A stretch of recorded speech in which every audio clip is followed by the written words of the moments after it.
আচ্ছা, আমাদের যে টাকি নাট্যকলা কেন্দ্রের নাটকটি হলো প্রবীর মণ্ডলের লেখনী এবং নির্দেশনা পরিচালনায় বীজ নাটক, কেমন লাগলো আপনার? নাটক খুব ভালো লেগেছে, অসাধারণ।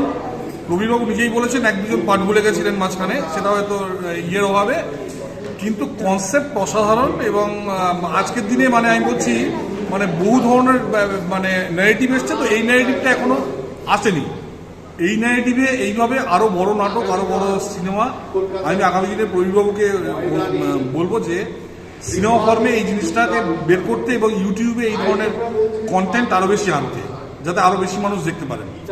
দর্শকদের উদ্দেশ্যে আপনার কি বক্তব্য থাকবে যারা দেখেনি? একটু বসে দেখেছে, এবং যেহেতু নতুন কনসেপ্ট সবাই বসে দেখেছে। প্রবীরবাবু মাঝে একটু বকাবকি করেছেন অ্যাক্টরদের, সেটাও দর্শকরা দেখতে পেয়েছে। তো কিন্তু ফ্যান্টাস্টিক, আলটিমেটলি ফ্যান্টাস্টিক হয়েছে টোটাল জিনিসটা। এরা তো সবাই প্রফেসর, একজন ক্যালকাটা ইউনিভার্সিটির প্রফেসর, একজন হাইকোর্টের লয়ার, তো হয়তো কিন্তু আদারওয়াইজ অসাধারণ হয়েছে।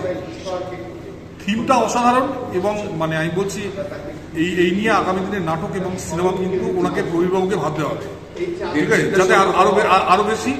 দেবজিৎ অসাধারণ অভিনয় করেছে, দেবজিৎকে এইরকম একটা অভিনয় করে ভাবতে পারি না।